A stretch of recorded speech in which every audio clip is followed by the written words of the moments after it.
மானாமதுரை ஆகாஷ் உடலை அரசே நல்லடக்கம் செய்ய நீதிமன்றம் உத்தரவு பிறப்பித்துள்ளதை நாம் முக்கிய செய்தியாக பார்த்து கொண்டிருக்கிறோம். செய்தியாளர் மாரிச்சாமி இணைகிறார். முதலிலிருந்து மாரிச்சாமி, இந்த வழக்கினுடைய பின்னணி என்ன, தற்பொழுது லேட்டஸ்ட் உத்தரவு என்ன, அதை பற்றியும் விளக்கமாக சொல்லுங்கள்.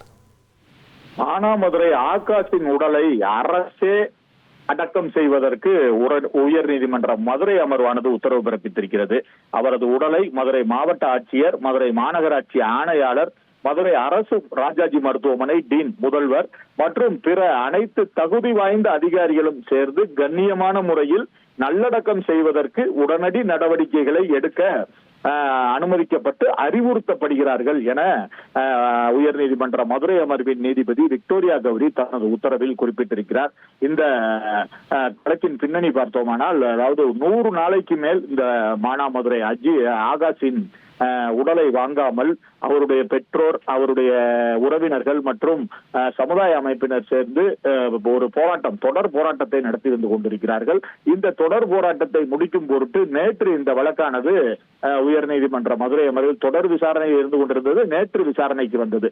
அந்த வழக்கை தொடுத்திருந்தவர் மானாமதுரை ஆகாஷின் தகப்பனார் ராஜேஷ் கண்ணன். அவருடைய மனுவில் என்ன கூறியிருக்கிறார் என்றால், இவருக்கு இழப்பீடு 50 லட்சம் ரூபாய் கொடுக்க வேண்டும். அதுபோக இவருடைய மரணத்திற்கு காரணமான அந்த காவலர்கள், போலீசார்கள் மீது வழக்கு பதிவு செய்து, வன்கொடுமை தடுப்பு சட்டத்தின் கீழ் வழக்கு பதிவு செய்து அவர்கள் மீது உடனடியாக நடவடிக்கை எடுக்க வேண்டும், அவர்களை கைது செய்ய வேண்டும் என்றெல்லாம் கேட்டிருந்தார்கள்.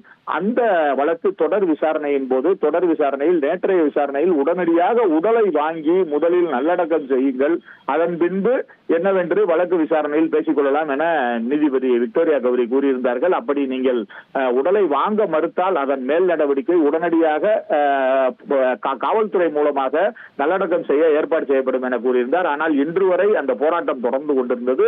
உடலை வாங்கவில்லை. இன்று வழக்கு விசாரணைக்கு வந்த பொழுது கூட சட்டத்திற்கு புறம்பாக நடக்கிறீர்கள், ஆகவே உடலை வாங்கி முதலில் அடக்கம் செய்யுங்கள் என கூறியிருந்தார். அடக்கம் செய்யாவிட்டால் மேல் நடவடிக்கை உடனடியாக இன்று உத்தரவு பிறப்பிக்கப்படும் என கூறினார். அதே உத்தரவை பிறப்பித்திருக்கிறார் நீதிபதி விக்டோரியா கௌரி. அரசு, அதாவது மாவட்ட நிர்வாகம், மதுரை மாவட்ட ஆட்சியர், மதுரை மாநகராட்சி ஆணையாளர் மற்றும் மதுரையில் உள்ள அரசு ராஜாஜி மருத்துவமனை முதல்வர் டீன் ஆகியோர் மற்றும் தகுதி வாய்ந்த அதிகாரிகள் கண்ணியமான முறையில் நல்லடக்கம் செய்ய நடவடிக்கை எடுப்பதற்கு அனுமதி அளித்து அதை அறிவுறுத்துகிறோம் என அந்த உத்தரவு பிறப்பிக்கப்பட்டிருக்கிறது. உங்களுடைய தகவல்களுக்கு நன்றி மாரிச்சாமி. இனி செல்லும் இடமெல்லாம் செய்தி. தந்தி டிவியின் வாட்ஸ்அப் சேனலை ஃபாலோ பண்ணினா செல்ல இருக்கும் இடமெல்லாம் செய்தி.